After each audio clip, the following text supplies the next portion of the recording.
It's a Jack Burrows story. Maybe Borrows, I don't know. I've never seen a spelling of his last name. Come to think of it, there's no guarantee that's his real name either.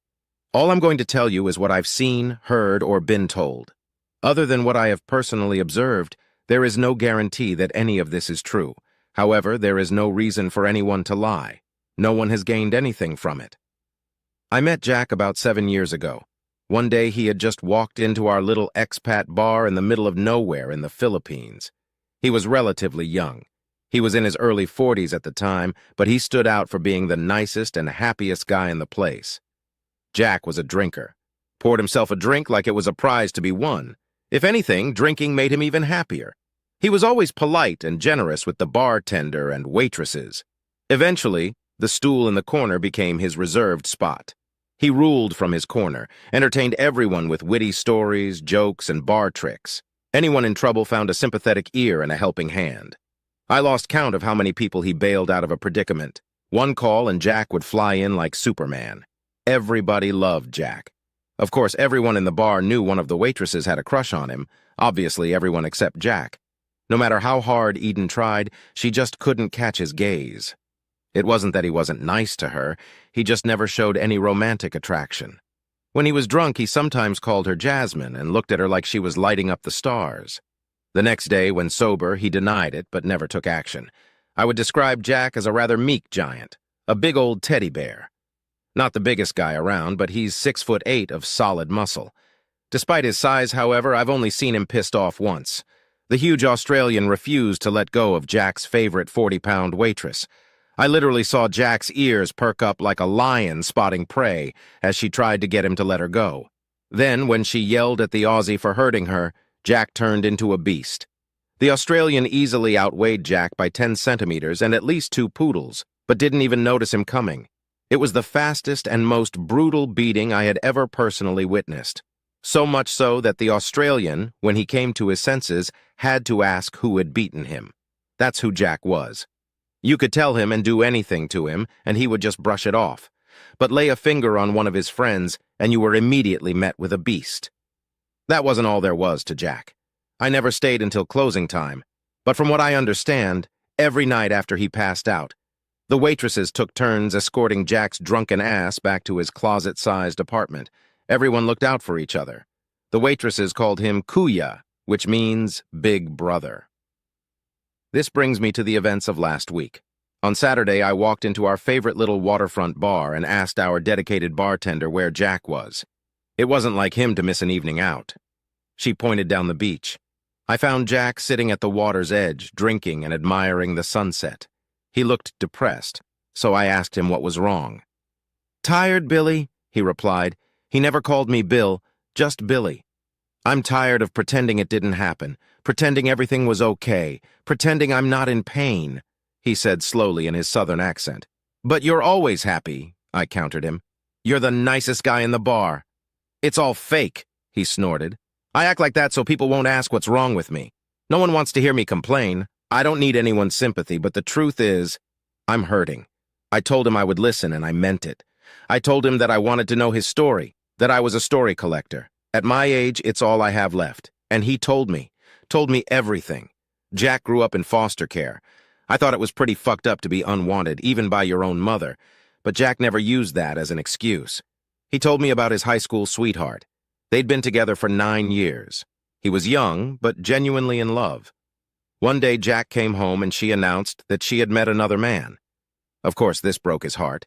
Emotionally wrenched and bloodied, Jack somehow managed to get back on his feet. No doubt it took a lot out of him. A second relationship had resulted in him being paired with an older woman who was very much into sex. She couldn't get enough of Jack's youthful energy and fun-loving disposition. Eventually, the flame died down, and they went their separate ways. Jack was sure she'd left him before they'd even broken up. But it didn't matter. She'd moved on anyway. Yes, it hurt Jack terribly, but somehow he got back on his feet again. He was resilient, to say the least. For both failures, he blamed himself. Said he worked too hard, didn't put in enough effort, or he wasn't there for him. It didn't matter. He said it was entirely his fault. I didn't believe that for a minute. It's typical of Jack to fall on someone else's dagger. He admitted that after that he fell into a deep depression. Then one day, quite by accident, he received a message from a woman completely unlike anyone he'd ever dated before, a Filipino woman named Jasmine. She was beautiful and sweet and seemed to adore Jack. "I did it right this time, Billy," Jack told me with deep sadness. "I stood by her, never let her down, and never held back." When Jack responded to her first text, Jasmine was a minute away from becoming homeless. Even though Jack barely knew her, he rushed to her aid. Yes, he was in love with this woman. I could hear it in his voice. She became his happiness. He visited her 3 times in the Philippines before he decided to give her a visa. The same week she got it, she was diagnosed with cervical cancer. If it hadn't been for Jack, she would have died. There is no social safety net in the Philippines. If you can't pay, you just suffer. Instead, he stood by her side and made sure she got the best treatment possible. Surgery, months of radiation, and other treatments. Jack paid for everything, and he didn't waver. Complete, unwavering support from start to finish. When she was weak, he carried her on his back. When she was tired, he massaged her sore spot so she could sleep. I would argue with anyone who said Jack didn't give her all of himself. When she finally got better, he brought her to the U.S. and married her. She was everything Jack had hoped for, a sweet, loving wife and a tigress in the bedroom. Jack said her favorite word was more, like, "Can I have more sex, please?" She tried everything Jack suggested and even came up with a few of her own variations. Life couldn't have been better. Jack even wondered if she was seriously trying to kill him. Literally love him to death. After 2.5 years of perfect harmony, Jasmine got her green card, permanent residency. What Jack didn't know was that this was the magic ticket. She no longer needed it to stay in the U.S. "I remember that day so well," Jack recalled. "I came home and saw her boyfriend loading her stuff into his truck. She left me." There was a lot more to the story, but Jack wouldn't reveal everything. Some research on the internet led me to suspect that she had an abortion and had another husband somewhere. But Jack never hinted at any other bad things she was involved with in her past. I realize this is vulgar, but it fits perfectly with the lyrics of the song I heard. "You called me strong, you called me weak, but I'll still keep your secrets. You took for granted all the times I stood by you. You tripped and hit your head. If it wasn't for me, you'd be dead. I picked you up and helped you get your feet back on solid ground." She literally owed Jack her life, but discarded him like trash for something younger and brighter. Jack couldn't describe the pain he felt. He didn't need to. I could see it in his eyes. He wasn't just knocked down again, but truly broken. He couldn't get up this time. I dug into it, to figure out what happened. Thought maybe I could fix it, he explained while hope left his voice. And I stopped looking after I found the 5th guy she cheated on me with. There was no point in going any further. I drowned my sorrow in a bottle. But after that, I managed to work for another 4 years, he admitted. I was in a permanent daze, completely numb. Most of the time, I didn't even know what day it was. He said there were so many signs he either missed or ignored. He felt like a fool. She played it like a symphony. I will never understand why she did that to him. A week before I got here, Jasmine texted me, Jack recalled wistfully. After 4 long years, she wanted me back. She must have been dumped by her last boyfriend, and she thought I'd be stupid enough to take her back. I never responded to her text messages. I didn't want to ruin my memories.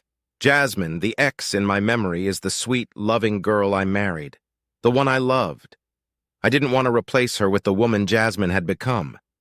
I took it as a sign that it was time for me to run here.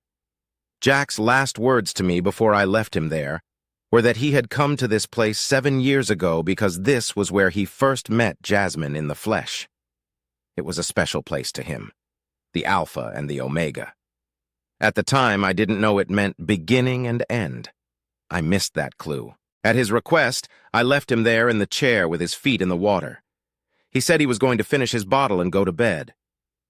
The next day, when the tide came in again, we found Jack's chair half sunk in the sand. But there was no sign of Jack. He himself was gone. Only today I learned that a week ago, Jack's doctor told him he was dying. Liver failure, kidney failure. The ocean may have taken his body, but he drank himself to death and died of a broken heart. So tonight we all raise a glass to Jack. I hope he found happiness again. That is the story of Jack Burrows, my friend.